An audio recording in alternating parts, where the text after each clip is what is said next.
தஞ்சாவூர் மாவட்டம் திருவிடைமருதூர் பகுதியைச் சேர்ந்த 13 வயது சிறுவன் பள்ளி சீருடையுடன் மதுபோதையில் உளறியபடி ஆபாசமான வார்த்தைகளால் பேசிக் கொண்டிருந்தது அதிர்ச்சியை ஏற்படுத்தியது. குத்தாலத்தில் உள்ள தனியார் பள்ளியில் 8ஆம் வகுப்பு படித்து வரும் சிறுவன் கடந்த 31ஆம் தேதி பள்ளி சீருடையுடன் அங்குள்ள வயலில் மதுபோதையில் உளறியபடி இருந்தார். இதையடுத்து அக்கம்பக்கத்தினர் சிறுவனை மீட்டு அவரது வீட்டிற்கு கொண்டு சென்றனர். மது வாங்கி கொடுத்த கல்லூரி மாணவர் சுப்பிரமணியனை பந்தநல்லூர் போலீசார் வழக்கு பதிவு செய்து கைது செய்தனர். வேலூரில் சாலையில் திரியும் மாடுகளை மர்ம கும்பல் அபகரித்து செல்ல முயற்சித்த சிசிடிவி காட்சிகள் வெளியாகியுள்ளன. விருதம்பட்டு சுற்றுவட்டார பகுதிகளில் வீட்டின் வெளியே தெருக்களில் சுற்றித் திரிந்த பசுமாடுகளை வாகனத்தில் வந்த 5 பேர் கொண்ட மர்ம கும்பல் தூக்கிச் செல்ல முயற்சித்தனர். அப்போது தெருவில் உள்ள நாய்கள் பலமாக குரைத்ததால் மாடுகளை விட்டுவிட்டு அவர்கள் வாகனத்தில் ஏறி தப்பிச் சென்றனர். நீலகிரி மாவட்டம் பைக்காரா படகு இல்லத்தில் சென்னை உயர்நீதிமன்ற உத்தரவுப்படி நீர் மற்றும் காற்று மாசை குறைக்க பெட்ரோல் படகுகளுக்கு பதில் மின்சார மோட்டார் படகுகள் அறிமுகம் செய்யப்பட்டுள்ளன. இந்த சோதனை ஓட்டத்தில் சத்தமில்லாத மற்றும் மாசில்லாத பயணத்தை உற்சாகத்துடன் அனுபவித்ததாக சுற்றுலா பயணிகள் கூறினர். இந்த எலக்ட்ரிக் போட்டை ஃபர்ஸ்ட் டைம் இப்போ தான் லான்ச் பண்ணியிருக்காங்க. நாங்கள் அதில் போனோம். ஜேர்னி ரொம்ப ஸ்மூத்தாக இருந்துச்சு. ரொம்ப சவுண்டே இல்லாமல் இந்த இயற்கையோட அந்த இது எங்களுக்கு ரொம்ப பிடிச்சிருந்துச்சு. விருதுநகர் மாவட்டம் சிவகாசியில் வெயிலின் தாக்கம் அதிகரித்து வரும் நிலையில் தர்பூசணி விற்பனை களை கட்டியுள்ளது. கந்தக பூமியாக கருதப்படும் சிவகாசியில் வெயிலின் தாக்கத்திலிருந்து பொதுமக்கள் தங்களை தற்காத்துக் கொள்ளும் வகையில் தர்பூசணி பழங்களை அதிக அளவில் வாங்கி வருகின்றனர். திண்டிவனத்திலிருந்து விற்பனைக்காக தர்பூசணி பழங்கள் வரவழைக்கப்பட்டு விற்பனை செய்யப்படுகின்றன.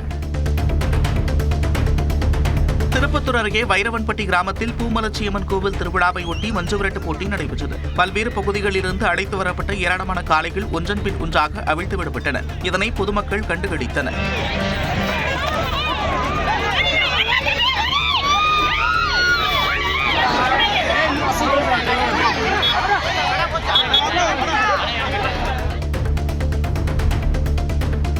கன்னியாகுமரி மாவட்டம் கொட்டாரம் பெருமாள்புரம் பகுதியில் அமைந்துள்ள வெட்டிமுறிச்சான் இசக்கியம்மன் கோயிலில் 12 ஆண்டுகளுக்கு பிறகு அஷ்டபந்தன மகா குடமுழுக்கு விழா விமர்சையாக நடைபெற்றது. மேல தாளங்கள் முழங்க நடைபெற்ற இந்த விழாவில் பெருமாள்புரம் மற்றும் அதன் சுற்றுவட்டார பகுதிகளைச் சேர்ந்த ஏராளமான பக்தர்கள் கலந்து கொண்டு கோபுர தரிசனம் செய்தனர்.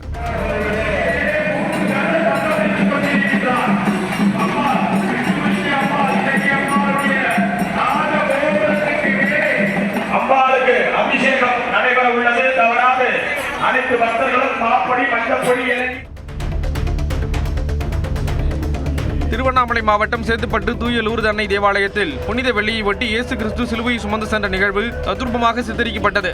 ஆயிரக்கணக்கான கிறிஸ்தவர்கள் நெடுங்குணம் மாதாமலைக்கு தவப்பயணம் மேற்கொண்டு சிறப்பு திருப்பலியில் பங்கேற்றனர்.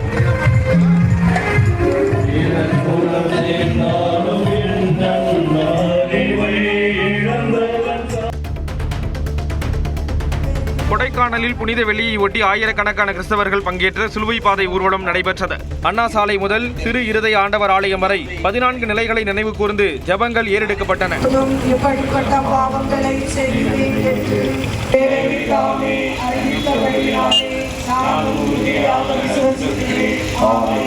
மழையில் பக்தர்கள் ஊர்வலமாக சென்று ஆலயத்தில் நடைபெற்ற சிறப்பு திருப்பலியில் கலந்து கொண்டனர்.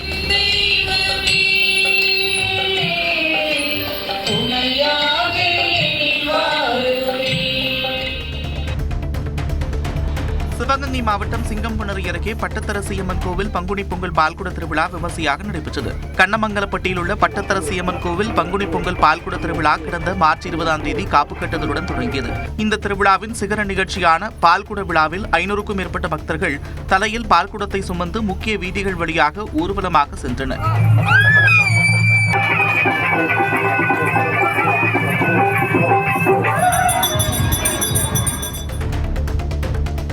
புதுச்சேரி காரைக்காலில் 100% வாக்குப்பதிவை வலியுறுத்தி தீப்பொறி பறக்க பத்ரகாளியம்மன் வேடமிட்டு நடமாடி விழிப்புணர்வு ஏற்படுத்தப்பட்டது.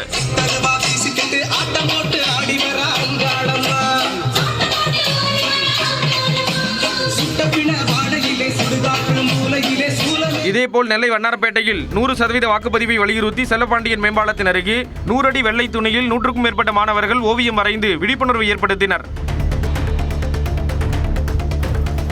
தூத்துக்குடியில் பிரசித்தி பெற்ற பனிமய மாதா பேராலயத்தில் நடைபெற்ற சிலுவை பாதை பவனியில் ஏராளமான மக்கள் கலந்து கொண்டனர். முள் கிரீடம் தரித்து ரத்தம் சிந்தியபடி சிலுவையை சுமந்து 14 தலங்கள் வழியாக இயேசுபிரான் சென்றது தத்ரூபமாக நிகழ்த்தப்பட்டது. இதனைத் தொடர்ந்து பங்கு தந்தை ஸ்டார்வின் தலைமையில் நடைபெற்ற திருப்பலியில் ஆயிரக்கணக்கான பக்தர்கள் கலந்து கொண்டு பிரார்த்தனை செய்தனர்.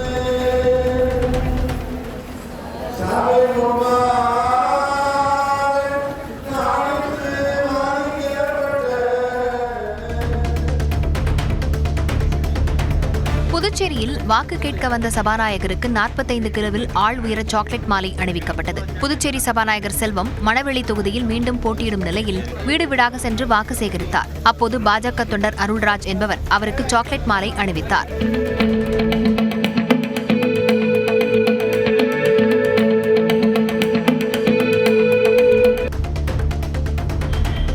விருதுநகர் சட்டமன்ற தொகுதியில் போட்டியிடும் தேமுதிக வேட்பாளர் விஜய் பிரபாகரன் மாரியம்மன் கோயில் பங்குனி திருவிழாவில் கலந்து கொண்டு சுவாமி தரிசனம் செய்து பிரச்சாரத்தை தொடங்கினார். திமுக கூட்டணியில் இடம்பெற்றுள்ள தேமுதிகவிற்கு விருதுநகர் சட்டமன்ற தொகுதி ஒதுக்கப்பட்டுள்ள நிலையில் அக்கட்சியின் இளைஞரணி பொதுச் செயலாளர் விஜய் பிரபாகரன் களம் காண்கிறார். இந்நிலையில் பிரசித்தி பெற்ற மாரியம்மன் கோயில் பங்குனி திருவிழாவில் கலந்து கொண்ட அவர் அம்மனுக்கு சிறப்பு பூஜை செய்து பிரச்சாரத்தை தொடங்கினார். கடந்த நாடாளுமன்ற தேர்தலில் உழைத்த அதிமுக தொண்டர்களின் வியர்வையின் ஈரம் காயும் முன் தேமுதிக கூட்டணி மாறியுள்ளதாக அதிமுக முன்னாள் அமைச்சர் ராஜேந்திர பாலாஜி கூறினார். விருதுநகரில் நடைபெற்ற அதிமுக நிர்வாகிகள் ஆலோசனை கூட்டத்தில் பேசிய அவர் இவ்வாறு கூறினார்.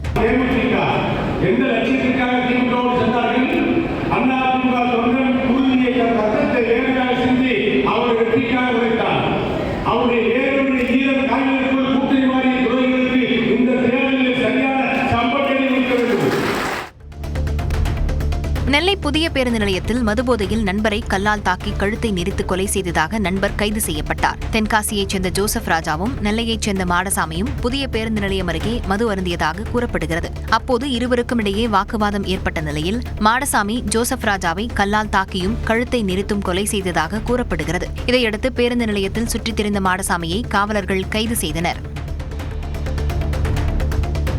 தேர்தலில் 100% வாக்களிப்பதன் அவசியம் குறித்து பொதுமக்களுக்கு விழிப்புணர்வு ஏற்படுத்தும் வகையில் காஞ்சிபுரத்தில் ராட்சத பலூனை மாவட்ட ஆட்சியர் ஸ்னேகா பறக்கவிட்டார். காஞ்சிபுரம் மாவட்ட ஆட்சியர் அலுவலகம் அருகே உள்ள மைதானத்தில் பலூன் பறக்கவிடப்பட்டது.